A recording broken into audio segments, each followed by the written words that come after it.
Os celtas desapareceram há muito tempo. Porém, alguns atravessaram os milénios escondidos nas profundezas do subsolo.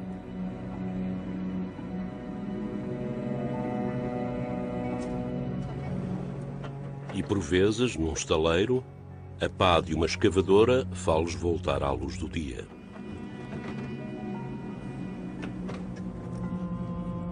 Esta aparição fará mudar o modo como vemos os nossos antepassados.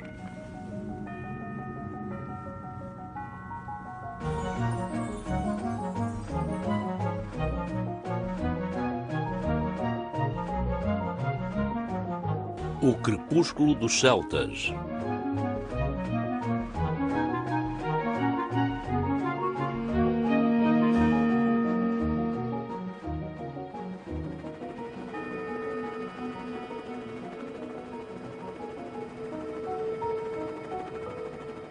Estamos no Planalto Suíço, entre os Alpes e o Jura. A colina do Mont-Romond foi cortada ao meio por um estaleiro enorme, o da maior pedreira do país.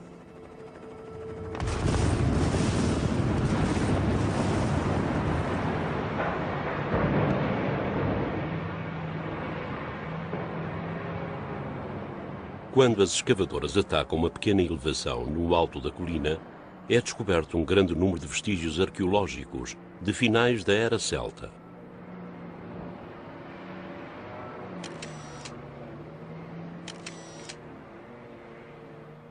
O que fazem estes objetos, estas ossadas de animais, estes fragmentos de corpos humanos, neste local completamente isolado? A surpresa é total. Ossos e mais ossos. Uma pequena equipa de arqueólogos vem ao local. Consegue que os trabalhos da pedreira sejam interrompidos, mas terá pouquíssimo tempo para fazer buscas, apenas alguns meses.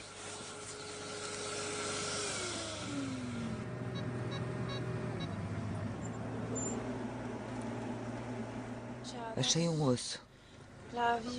Nitidamente é um fragmento de maxilar humano com um dente. Intrigado com esta descoberta, o arqueólogo Gilbert Quesnel, perito na Idade do Ferro e nos celtas, vai acompanhar a investigação. Este local era totalmente desconhecido. Como no mapa arqueológico não constava um local de escavações arqueológicas, foi uma grande surpresa. É um local arqueológico importantíssimo num sítio invulgar.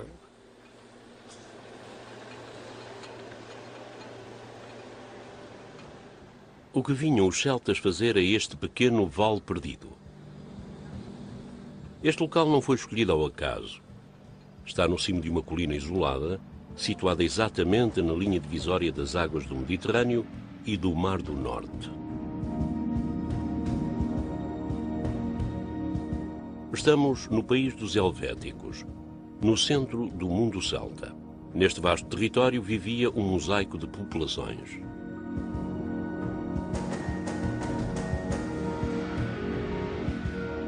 Sem escrita, estes povos só são conhecidos dos autores gregos e romanos, que os descrevem com uma intenção ideológica evidente, que é opor o homem civilizado ao seu inimigo, o bárbaro do norte dos Alpes.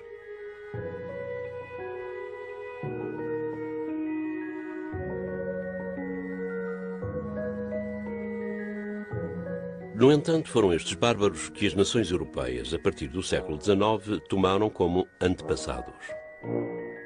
Na sua busca de uma identidade nacional, os alemães escolheram os germânicos, os suíços escolheram os helvéticos e os franceses escolheram os gauleses.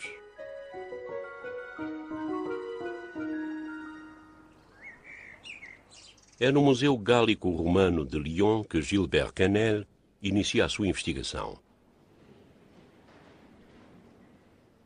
Vem falar com Christian Goudinot, professor do Collège de France. Foi este quem organizou uma autêntica revolução na forma de entender a civilização dos celtas. E as ossadas humanas estão no fundo? Podem estar no fundo ou em diversos níveis. No fim da guerra eu tinha 10 anos. Na primária ainda tinha pequenos manuais que nos diziam que os gauleses tinham muitas qualidades, mas ao mesmo tempo eram selvagens. E que os romanos tinham ido civilizá-los. Tinham uma religião de tipo naturista. Veneravam as árvores, as nascentes, as montanhas. Tinham uns deuses um tanto bizarros que conhecíamos de algumas esculturas galio-romanas. Eram selvagens, com algumas facetas aterradoras. Ou seja, como César dizia, eram capazes de fazer sacrifícios humanos e, simultaneamente, tinham uma vaga noção do sagrado.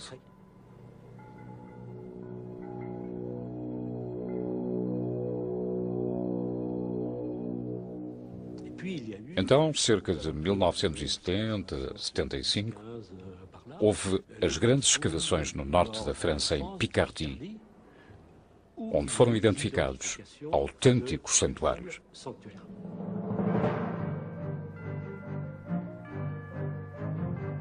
Tudo começou em Gournay-sur-Aronde, com a descoberta do primeiro templo gaulês.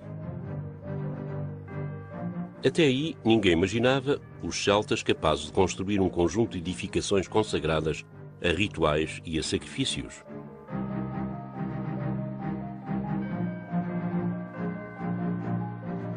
Esta descoberta fez mudar totalmente a ideia que se tinha das práticas religiosas dos celtas.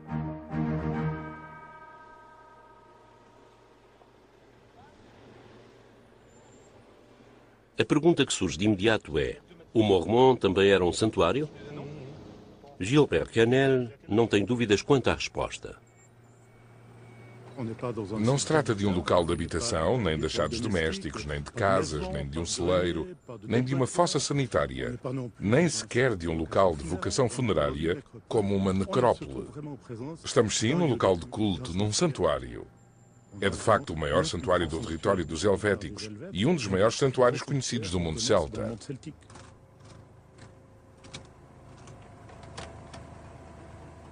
Para. Podes desligar o motor.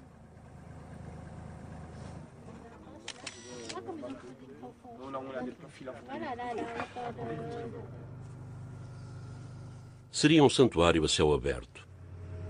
Um lugar de culto constituído por centenas de covas abertas no solo.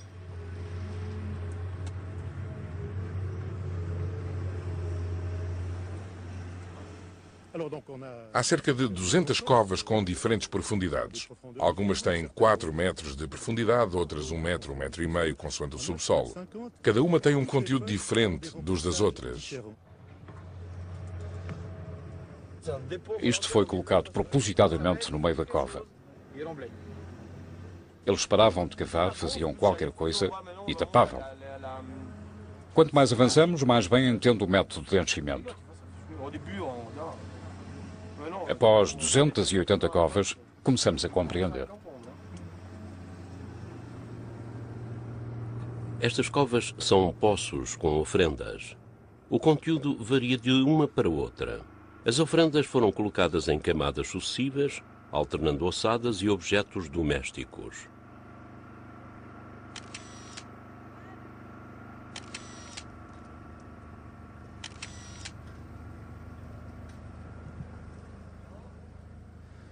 Isto é mesmo especial. Estamos a tentar perceber o que é, porque não é um púcaro. Talvez seja qualquer coisa que encostava noutra. Assim. Não sei. Todos os objetos são do mesmo período, cerca de 100 anos antes de Cristo. O local parece ter tido uma existência breve, 1 ou 2 gerações no máximo. Podemos mesmo pensar num acontecimento isolado, uma cerimónia gigantesca. Há ofrendas de animais e de objetos. Achamos bois sacrificados e até cavalos sacrificados, de que uma parte, ou a totalidade, foi oferecida a uma divindade. A que divindade? Conhecemos o panteão celta, o panteão dos celtas através dos autores antigos, Mas aqui não se pode conhecer o nome de uma divindade, claro. Não dispomos de textos nem de escritos. Talvez fossem divindades do subsolo, da terra, ou divindades do domínio doméstico, da fertilidade. Isto significa que eram sacrificados objetos, ou uma parte deles, geralmente os mais preciosos, para beneficiar do que a divindade concedia em troca.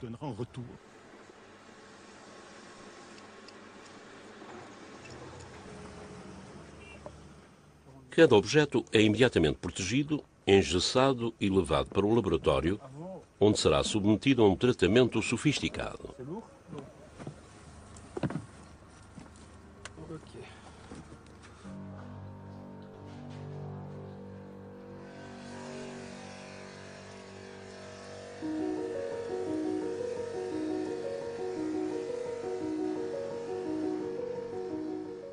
Para evitar que sejam destruídos pela corrosão, os objetos de ferro são imersos num banho de soda durante alguns meses.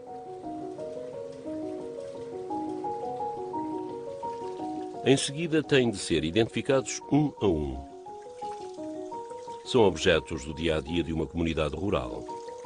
Por vezes, exumava-se o conjunto dos utensílios de um ferreiro, de um camponês, como se estes quisessem entregar aos deuses o que tinham de mais precioso.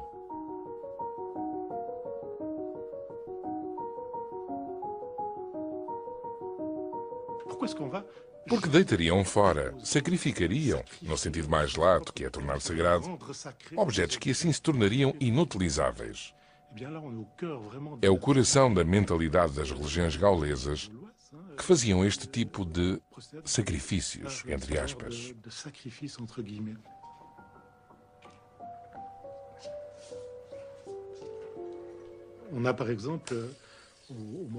No Mormon, numa das covas, havia uma cítula, um recipiente de bronze com a ança de ferro, que continha algo de surpreendente. 5 ou 6 machadinhas de ferro, que não tinham cabo, claro, para caberem na cítula.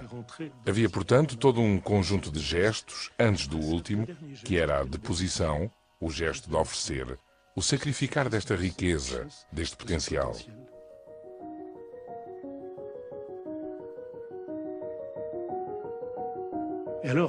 O que há por trás disto? O que quis fazer quem ofereceu estas várias machadinhas que de certo lhes eram úteis na vida cotidiana? Com isto atingimos as profundezas da alma e da religião destes celtas.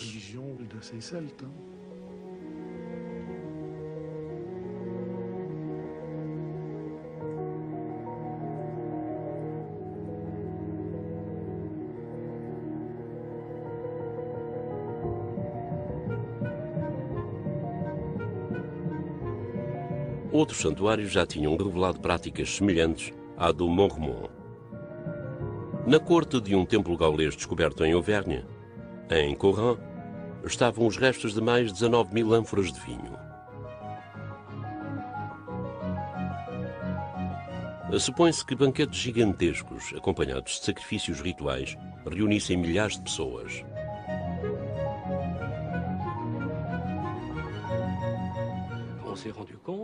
Notamos que, nesta civilização, a religião não era uma coisa secundária. Pelo contrário, era uma força poderosíssima. Por outras palavras, já não se trata do culto naturista, com velhos druidas de cabelo branco em velhos azinhais a apanhar visco. Já não se trata disso. E a força da sociedade gaulesa talvez se traduzisse na concretização destes rituais, precisamente. Cada povo celta venerava inúmeros deuses. Conhecemos alguns através dos autores romanos que os assimilaram às suas divindades. Luc, Eponá, Tutatis, Belenos, Cernunnos tornam-se Mercúrio, Apolo, Júpiter. É um universo rico e complexo, de que a parte desconhecida continua a ser considerável. Assim, é impossível saber a que Deus era dedicado este ou aquele sacrifício.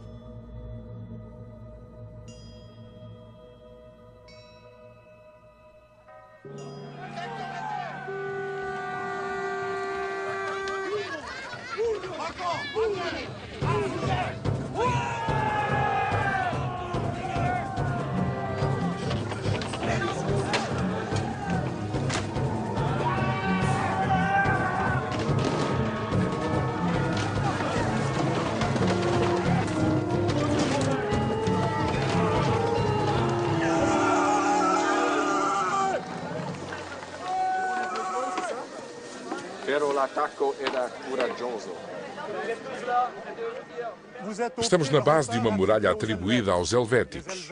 Como de certo sabem, os helvéticos eram celtas que ocuparam o Planalto Suíço nos séculos II e I a.C., ou se quiserem, na época de Júlio César e da Guerra das Gálias. Portanto, estamos na entrada do Oppidum dos helvéticos, no cume do Monte Valais. Numerosos acontecimentos propõem uma visão fantasma dos nossos antepassados. Nestas festas, muitas vezes, está-se próximo dos relatos de César, que descrevem os celtas como bárbaros hostis escondidos nas florestas impenetráveis da Gália. Porém, na época do Mormon, os celtas podiam rivalizar com as maiores civilizações antigas. Eram excelentes ferreiros e artesãos, praticavam a astronomia e a filosofia. Tinham desenvolvido o comércio graças a uma importante rede de vias de comunicação e construíram as primeiras moradias, as Oppida.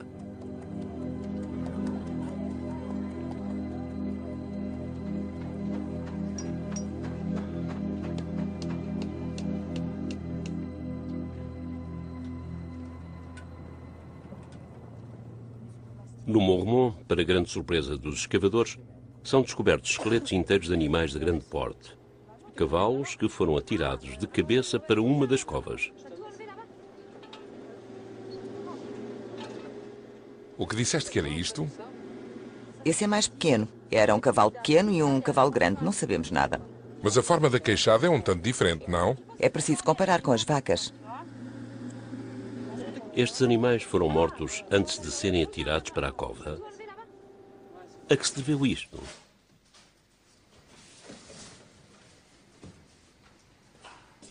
Patrice Méniel vai tentar responder a estas perguntas. É arqueozoólogo e investigador do Centro Nacional de Pesquisa Científica. É ele quem identificará e fará falar as ossadas de animais descobertas no local arqueológico.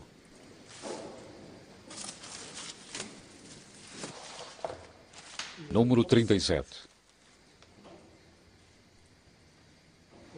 É de um cavalo.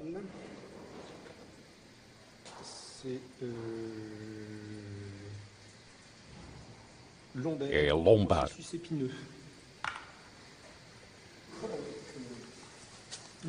Aqui está uma vértebra cervical de cavalo. É a segunda que está desmontada porque a levamos para podermos reconstituir com exatidão. Como isto ainda é um tanto duvidoso, o interesse estará em que o animal tem uma marca de pancada no pescoço.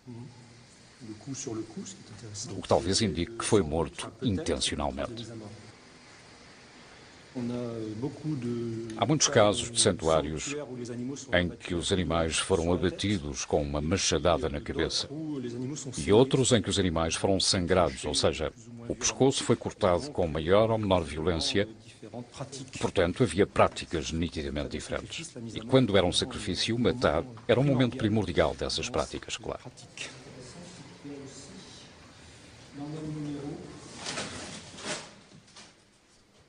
Esta é a estrela. O teu cavalo foi o que tu escavaste. Sim, quando cheguei ao local havia um animal numa cova que estava a ser escavada. Alguém me propôs que desenterrasse esse cavalo e eu aceitei com prazer, pois tinha reparado logo nas dimensões do animal. Tinha sido atirado de cabeça para a cova e estava enroscado no fundo. Primeiro escavamos. Tinha sido atirado para uma cova?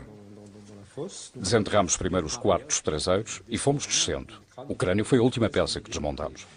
Este atravessou os Alpes ou percorreu o Vale do Reno?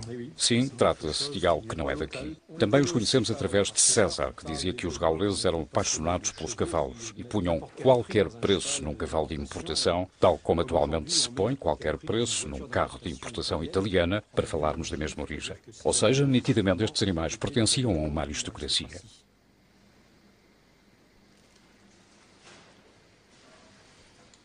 Cavalo, costela, 3 gramas. O cavalo também era consumido na Gália, mas aí há uma fronteira nítida que faz lembrar a atual fronteira das nossas sociedades, em que há pessoas que usam o cavalo para montar e pessoas que usam o cavalo para comê-lo.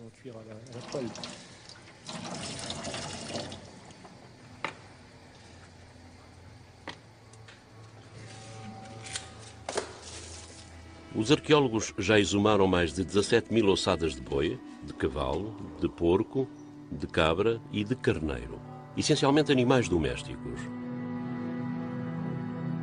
A maior parte foi consumida em banquetes rituais, enquanto que outros animais, talvez os mais prestigiados, foram sacrificados e deixados de compor-se numa cova.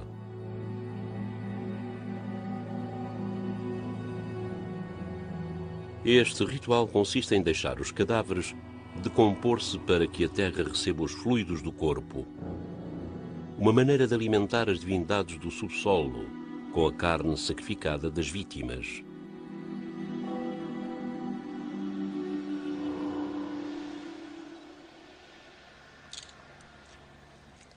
Portanto, 2 gerações antes de Júlio César, cerca de 100 anos antes de Cristo.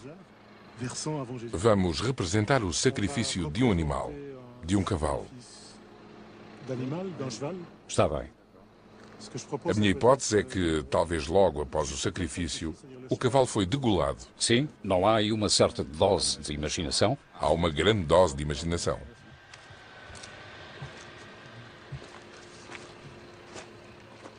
Somente o imaginário pode recriar os rituais que aconteceram no Mormon. Para apoiar a sua hipótese, Gilbert Quesnel trabalha com o desenhador André Rouault, que vai tentar fazer o retrato robô do local como era há mais de 2000 anos. Talvez estejamos demasiado baixos para ver o lago.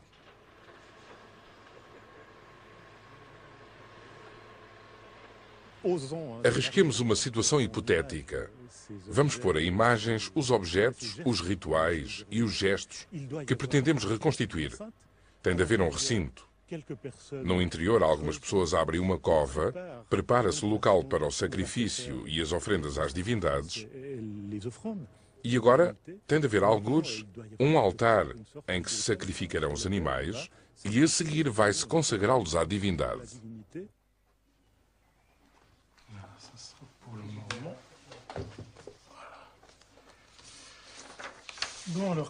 Como vamos fazer? Para começar, faremos um grande plano. À frente, poremos a ação. Um cavalo que foi degolado. Portanto, temos o sacrificador, ainda com a faca na mão, e um cavalo, talvez já com a cabeça na cova. E a seguir, o sangue a escorrer. A escorrer para a cova. A seguir, há uma sacerdotisa, uma mulher que segura essa cabeça. Vejo antes um homem.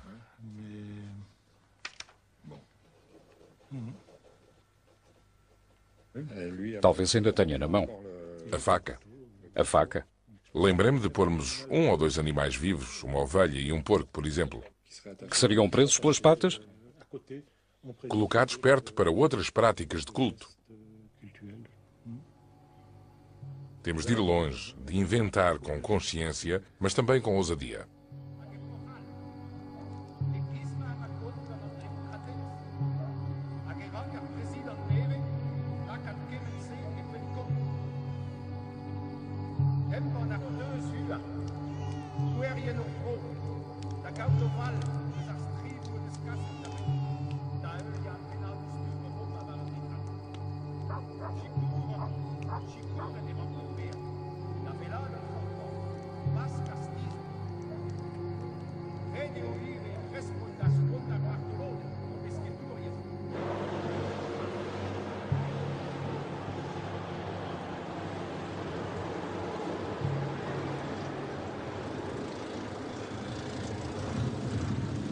Chega o inverno. As buscas continuam a bom ritmo, sem interrupção, qualquer que seja o estado do tempo.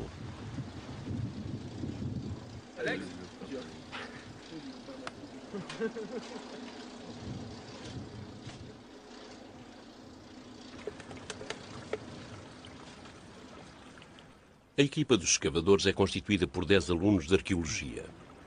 Vão enfrentar um autêntico desafio, que é escavar o local em pouquíssimo tempo para não prejudicarem o funcionamento da pedreira. No entanto, dada a magnitude da descoberta, seriam necessários vários anos de trabalho.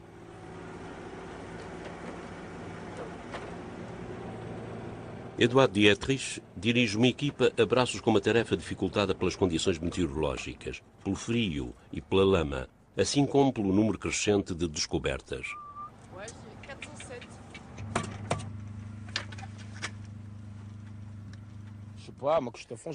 Quando era miúdo, queria ser arqueólogo, como a maioria das pessoas, penso eu. É como caçar tesouros, mas não como imaginamos. É maravilhoso. Não sabemos o que vamos achar, ficamos sempre maravilhados. É um trabalho para as crianças crescidas. Algumas das covas são muito estreitas e foram feitas tão fundas que a equipa interroga-se como fariam os helvéticos. Esta tem uns 2,5 metros de comprimento e quase 1 metro de largura. A certa altura já não podemos descer sem ajuda. Somos obrigados a usar uma barra de apoio entre as pernas e já não conseguimos retirar a terra. Eles eram obrigados a recorrer a uma criança para fazerem este trabalho. É difícil retirar a terra. Não sei como cavavam. Uma cova de 80 centímetros de largura com 3 metros de profundidade é tecnicamente possível, mas é trabalhoso, sobretudo se... Não sei. Tinham de recorrer a crianças. Não faço ideia.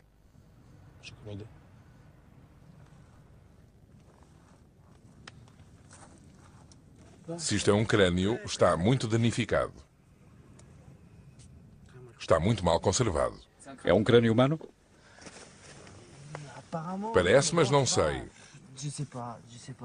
É difícil saber neste estado de conservação. Mas pelo menos sabemos que foi aqui que se encontraram muitos restos humanos. Já nem me atrevo a cavar mais, porque se lhe tocar, os pedaços caem para dentro. Como é uma calote craniana, o interior é oco. Vou ver.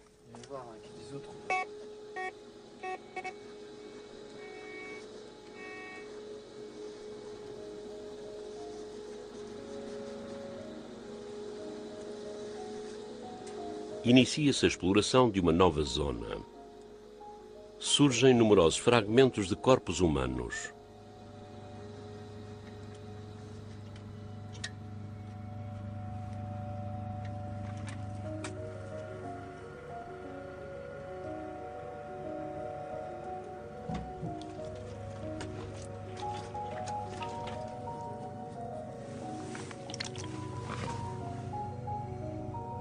Nesta cova, há 2 crânios face a face. O maxilar inferior de um deles parece ter sido arrancado propositadamente. O que aconteceu? Estes 2 indivíduos foram mortos? Isto será um vestígio dos famosos sacrifícios humanos? O que é? Seriam sacrifícios para obter as graças de uma divindade? Ou o resultado de uma pena capital, por exemplo? A arqueologia esforça-se por distinguir entre execução e sacrifício consentido, desejado por uma comunidade. Há que investigar, e para isso é necessário um perito. É o papel do arqueólogo e antropólogo Patrick Moina que vai tentar apurar as causas desta morte.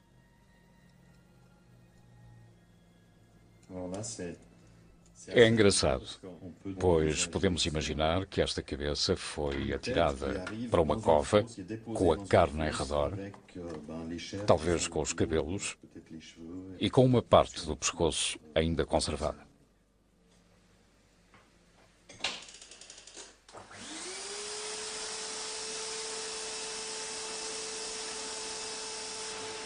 A arqueologia é uma investigação muito próxima da polícia científica e da investigação criminal. A diferença está em que se analisa de mais longe, pois decorreu algum tempo entre os acontecimentos e o que se pode provar. Mas o que se procura é a prova, claro.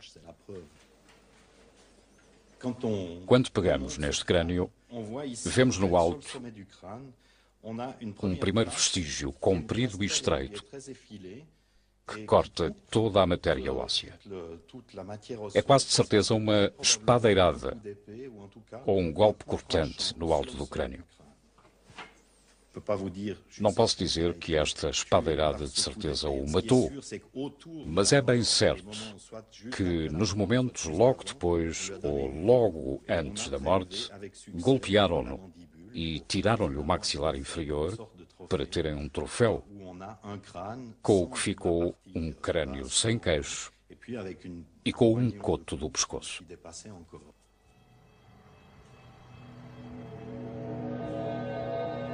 Nas covas de Mormont, fica-se com a impressão de que o homem é uma ofrenda, tal como os objetos e os animais. Antes de serem oferecidos às divindades, estes pedaços de corpos humanos foram manipulados, cortados.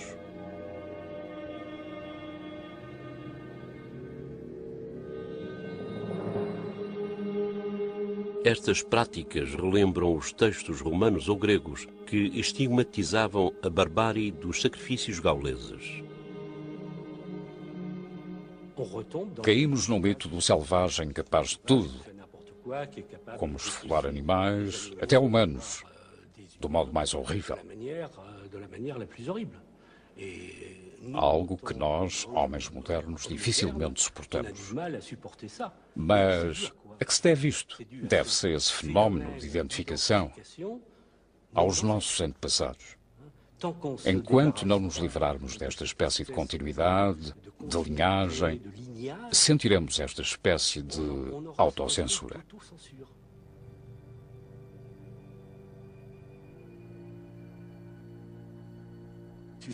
Os romanos também praticavam sacrifícios. Os aztecas ou outros povos em todo o mundo praticavam o sacrifício humano. Não há uma conotação bárbara nem selvagem a atribuir às práticas de sacrifício ou de manipulação de corpos humanos. Até os cristãos manipulam o corpo humano de uma maneira simbólica ao comerem o corpo de Cristo ou beberem o seu sangue. Os celtas usavam como troféus os crânios de inimigos. Expunham-nos nas muralhas, integravam-nos nas paredes dos santuários e das habitações. Por vezes até os conservavam em casa, com os crânios dos antepassados.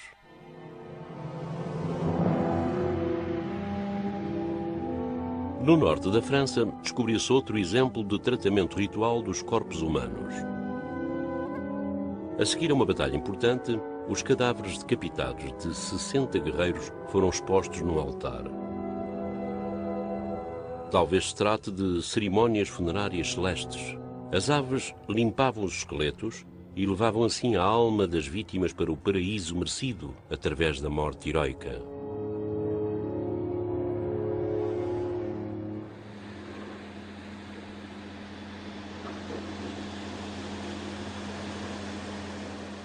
No Mormont, o tempo urge. A exploração da pedreira está a atrasar-se e aumenta a pressão sobre a equipa arqueológica. Porém, os achados são cada vez mais surpreendentes. Enquanto que os fragmentos de corpos humanos parecem ser abundantes, subitamente descobre-se algo de inesperado. Bom dia. Tudo a correr bem? Há novidade? Magnífico. O Patrick está a chegar. Estamos a desenterrar um esqueleto de criança que foi aqui deixado. É uma criança de entre 1 e 2 anos, porque tem as costelas já soldadas.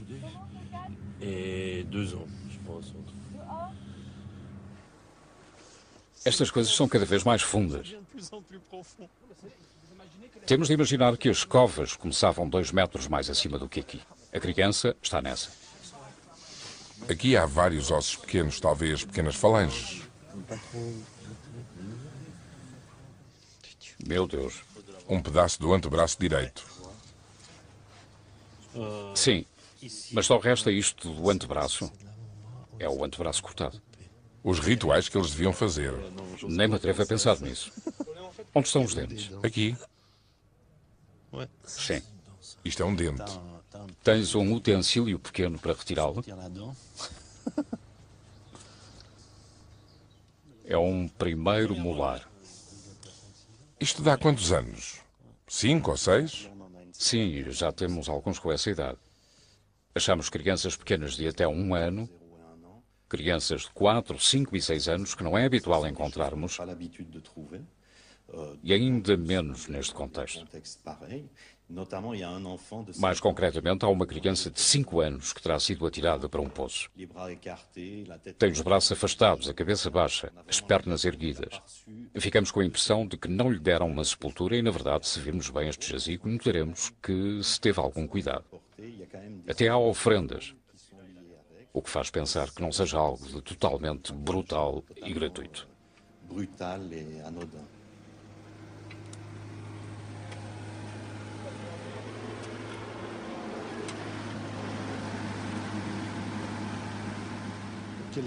Qual o papel da criança neste contexto?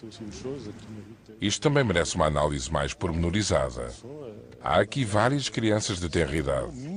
O que vou dizer talvez pareça um tanto macabro, mas elas foram aqui postas em associação com mobília arqueológica, com animais, e participam numa dinâmica ritual que, de certo, obedecia a regras reconhecidas pela comunidade daquela época, que tentaremos desvendar com os nossos meios modernos. Estes novos elementos levam os arqueólogos a reinterpretar descobertas antigas. Situado a algumas dezenas de quilómetros do Mormont, o local arqueológico de La Tène é dos mais célebres do mundo celta. Deu o nome à Segunda Idade do Ferro, europeia. Atualmente é um tranquilo espaço para acampar nas margens do largo de Neuchâtel. Aqui, em meados do século XIX, uma descida do nível das águas deixou ao descoberto milhares de armas, objetos e esqueletos humanos. Vamos tentar recuar até 1857. Tudo começou numa bela manhã de novembro, que imaginaremos enevoada e fria. Do seu barco, um pescador avista na água a 30 ou 40 centímetros de profundidade alguns objetos. Foi incumbido de procurar objetos pelo coronel Frédéric Schob de Bienne, colecionador de objetos antigos. E o pescador Hans Kopp recolhe 40 objetos numa hora. São espadas de ferro, pontas de lanças de ferro e alguns objetos também de ferro, que atualmente se sabe que datam do século III ou de inícios do século II a.C.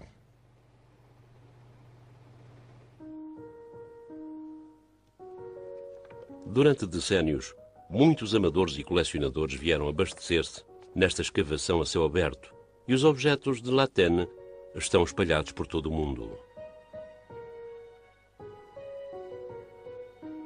Será necessário esperar até 1907 para que as escavações oficiais sejam organizadas e revelem a excepcional riqueza do local. Foram encontrados mais de 3.000 objetos, de que um terço eram armas e ainda numerosas ossadas animais e humanas perto das ruínas de uma ponte. Por que todas estas armas espalhadas no rio? Seriam os restos de um campo de batalha importante?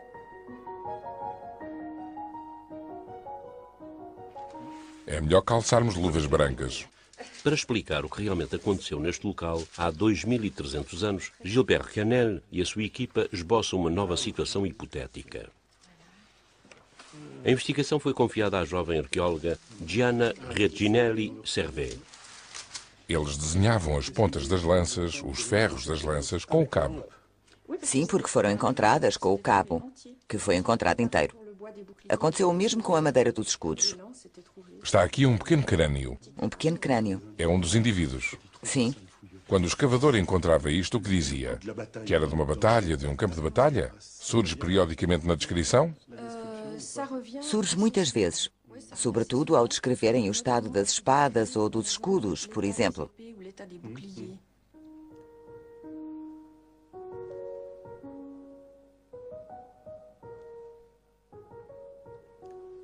Gosto muito de ser detetive, de reconstituir o que aconteceu numa época em diferentes períodos. Gosto de ser detetive. Ou seja, de procurar uma resposta, de saber o que aconteceu e em que momento. Porque é um dado objeto, o período a que pertence. Gosto de reconstituir o fio dos acontecimentos da proto-história. Os primeiros escavadores não se interessaram pelas ossadas. Deitaram fora a maior parte. Só foram conservados cerca de 20 crânios humanos que, todavia, nunca foram estudados a fundo. Este trabalho é confiado ao professor Alt, do Laboratório de Antropologia de Mayence.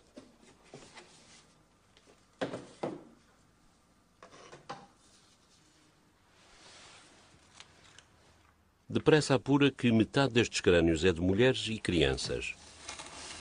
Alguns apresentam entalhes, vestígios de golpes.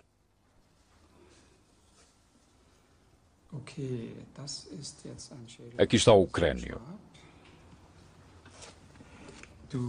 Vemos aqui 7 marcas de golpes.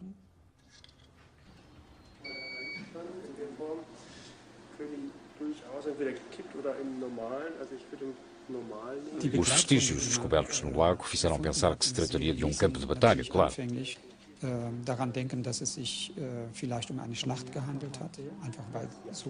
Pelo simples facto de termos encontrado grande quantidade de armas. Porém, a presença de mulheres e de crianças parece indicar que eram violências rituais e não guerreiras.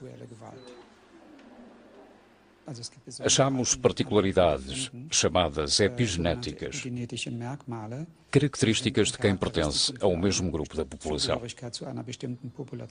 Penso que esses sinais indicam que todos estes indivíduos pertenciam à mesma comunidade local.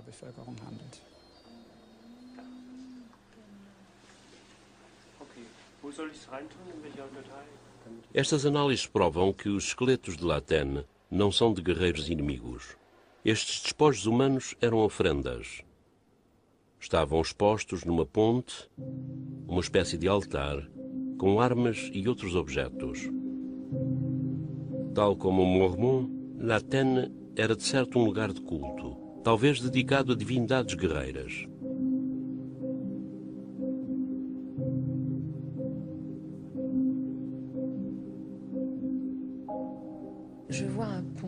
Vejo uma ponte bastante bem construída, sólida, e de ambos os lados vejo umas construções com panóplias de armas de guerreiros.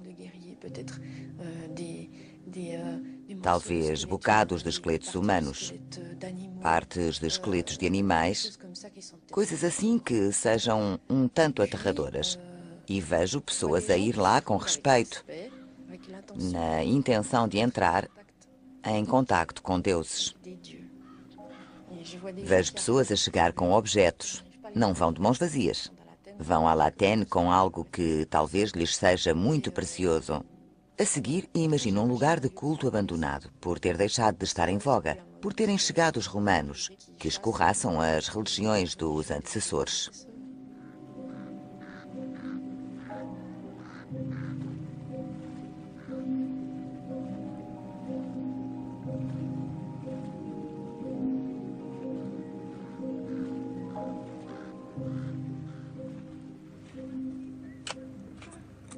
As buscas de Mormon chegam ao fim quando uma descoberta excepcional apresenta novo enigma aos arqueólogos. Até aqui, os corpos humanos encontrados no local estavam desmembrados e manipulados, mas eis os esqueletos completos de 2 homens idosos, rodeados de ofrendas e agachados no interior de uma caixa de madeira. A perna direita, a perna esquerda. Já retiramos a coluna. As costelas, o braço esquerdo. Quem são estes homens? Por que foram enterrados num santuário e não numa necrópole? E o que significa a posição agachada?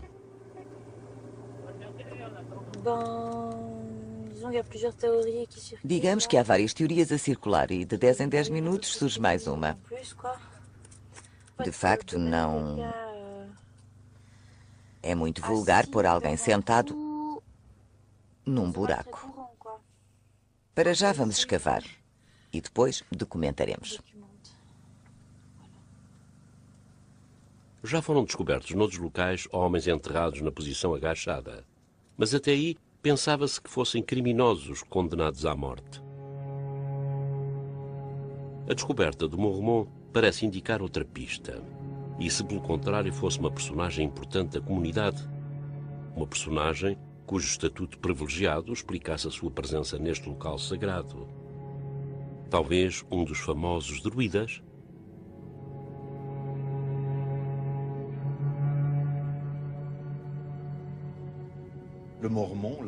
O Mormon apresenta novidades, como depósitos de ofrendas animais e depósitos de cerâmicas em redor ou por cima destes sepultados sentados.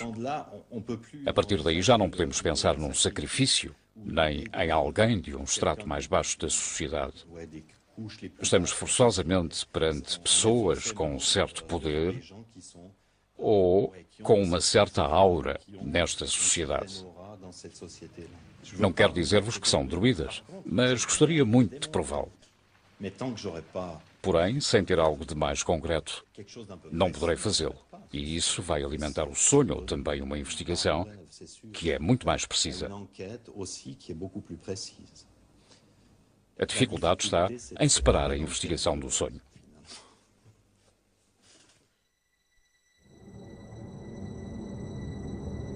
Nos celtas há várias representações de divindades sentadas de mãos no colo. Esta posição tem a marca do sagrado e talvez fosse reservada aos druidas. Esses druidas sempre na fronteira entre a realidade e o fantasmagórico. Meio magos, meio feiticeiros, personagens fascinantes com poderes sobrenaturais. Na ausência de indícios materiais, a arqueologia tem dificuldade em apurar os seus papéis e a parte desconhecida continua a ser considerável.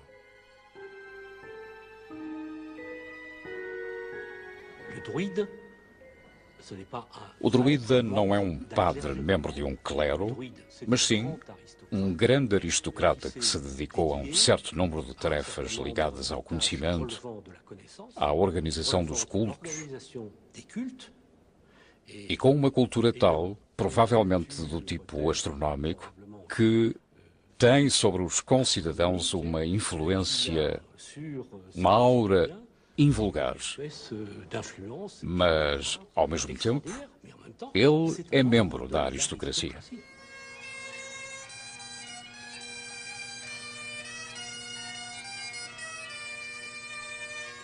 Todos os anos, no verão, tem lugar em Finisterre o grande convívio da fraternidade dos druidas bretões. Muitos creem que o espírito dos druidas sobreviveu e que os seus rituais religiosos têm sido transmitidos de forma oculta desde a antiguidade.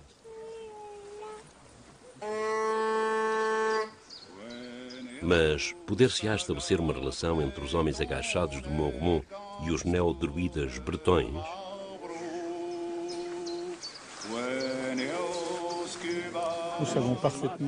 Como sabemos perfeitamente o que faziam os druidas de outrora, fazemos exatamente o mesmo.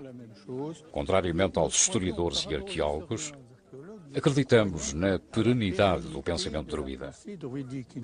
Ao debruçarmos-nos sobre essa tradição, percebemos que temos essa inacreditável riqueza e conservamos-la.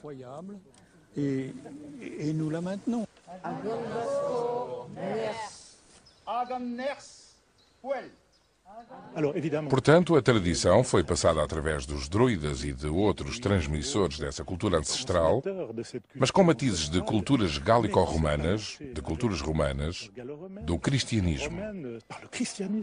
Amalgamaram-se diferentes tradições e diferentes mitos e já não se distingue o que é realmente celta.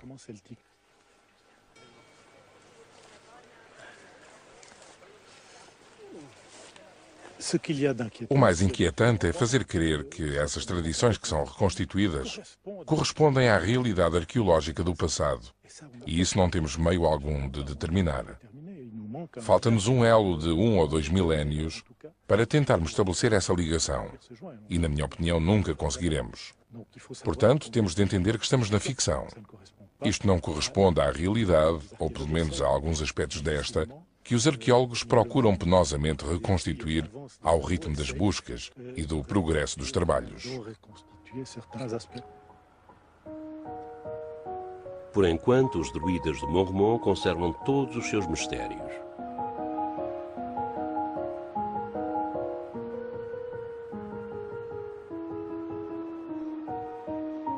As buscas têm de parar após vários meses de trabalho. Serão necessários anos para estudar todo o material recolhido.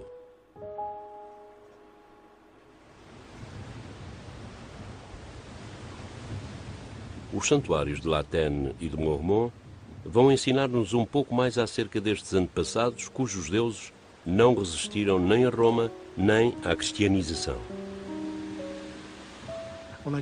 Temos alguns elementos do quebra-cabeças. Em 1000 peças, estamos a jogar com 2 ou 3. Devemos ter plena consciência dos limites da nossa documentação neste exercício arriscado de reconstituição da mentalidade e, sobretudo, das práticas religiosas dos nossos antepassados.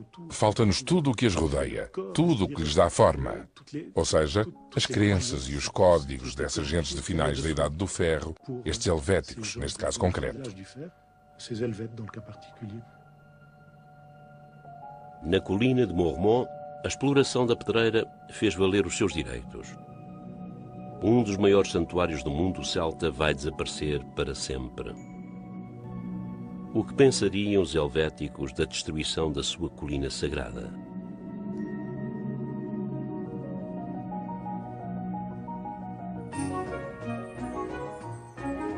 Versão portuguesa via satélite.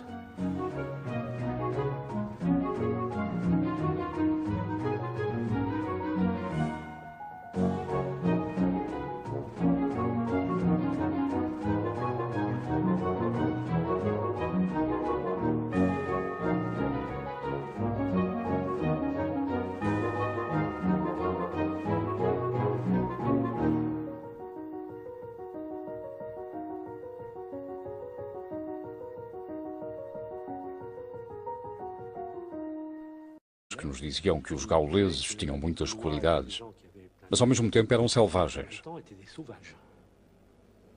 E que os romanos tinham ido civilizá-los. Tinham uma religião de tipo naturista. Veneravam as árvores, as nascentes, as montanhas. Tinham uns deuses um tanto bizarros que conhecíamos de algumas esculturas galio-romanas.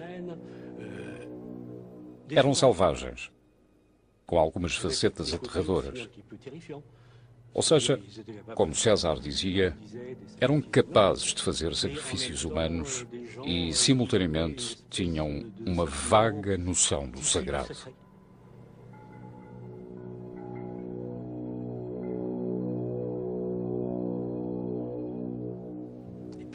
Então, cerca de 1970, 75, houve as grandes escavações no norte da França, em Picardie, onde foram identificados autênticos santuários.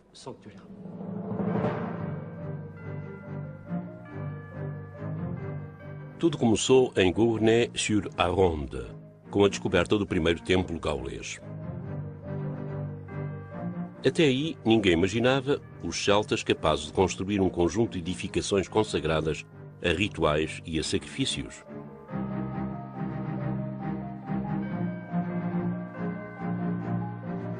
Esta descoberta fez mudar totalmente a ideia que se tinha das práticas religiosas dos celtas.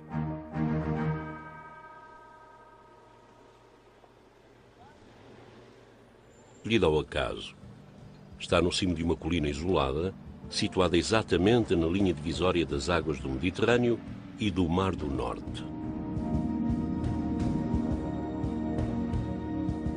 Estamos no país dos helvéticos, no centro do mundo celta. Neste vasto território vivia um mosaico de populações.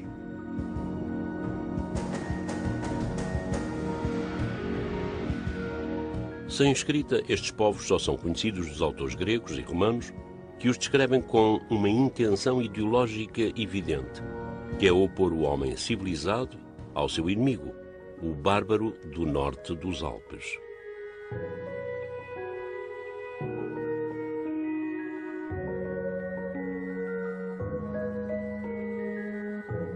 No entanto, foram estes bárbaros que as nações europeias, a partir do século XIX, tomaram como antepassados.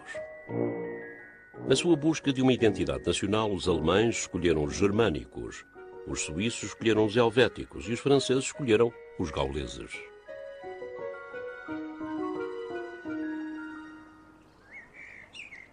É no Museu Gálico-Romano de Lyon que Gilbert Canel inicia a sua investigação.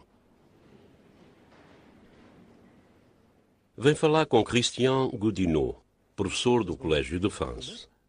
Foi este quem organizou uma autêntica revolução na forma de entender a civilização dos celtas. E as ossadas humanas estão no fundo? Podem estar no fundo ou em diversos níveis. No fim da guerra eu tinha 10 anos. Na primária ainda tinha pequenos manuais. Quando as escavadoras atacam uma pequena elevação no alto da colina, é descoberto um grande número de vestígios arqueológicos de finais da era celta.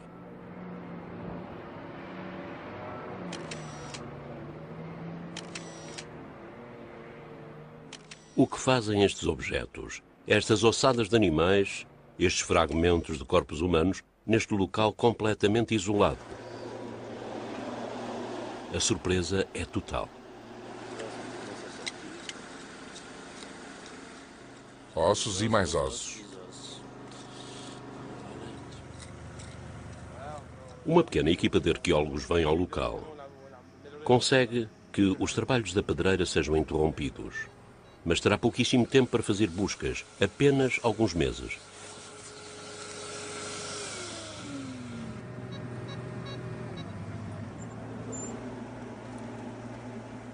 Achei um osso. Nitidamente é um fragmento de maxilar humano com um dente. Intrigado com esta descoberta, o arqueólogo Gilbert Quesnel, perito na Idade do Ferro e nos celtas, vai acompanhar a investigação. Este local era totalmente desconhecido. Como no mapa arqueológico não constava um local de escavações arqueológicas, foi uma grande surpresa. É um local arqueológico importantíssimo num sítio invulgar.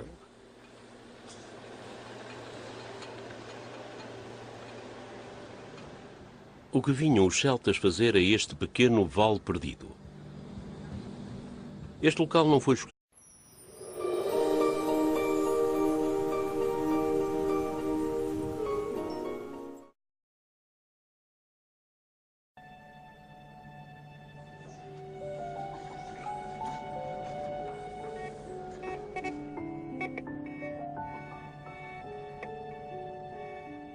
Os celtas desapareceram há muito tempo. Porém, alguns atravessaram os milénios escondidos nas profundezas do subsolo.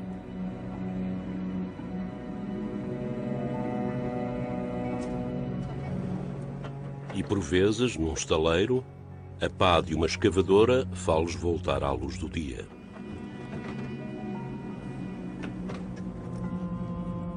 Esta aparição fará mudar o modo como vemos os nossos antepassados.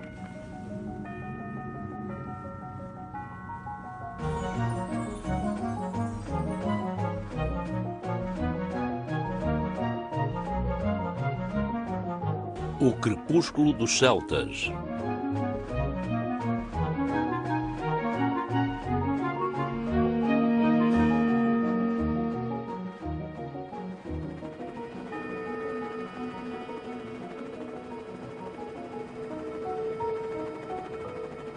Estamos no Planalto Suíço, entre os Alpes e o Jura. A colina do Mormont foi cortada ao meio por um estaleiro enorme, o da maior pedreira do país.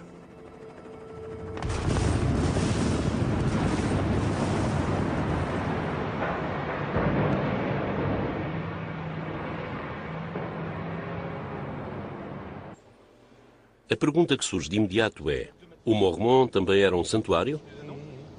Gilbert Quesnel não tem dúvidas quanto à resposta. Não se trata de um local de habitação, nem de achados domésticos, nem de casas, nem de um celeiro, nem de uma fossa sanitária, nem sequer de um local de vocação funerária, como uma necrópole. Estamos sim num local de culto, num santuário. É de facto o maior santuário do território dos helvéticos e um dos maiores santuários conhecidos do mundo celta.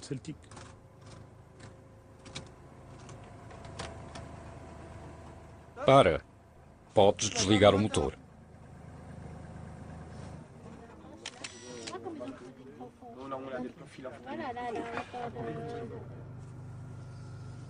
Seria um santuário a céu aberto. Um lugar de culto constituído por centenas de covas abertas no solo.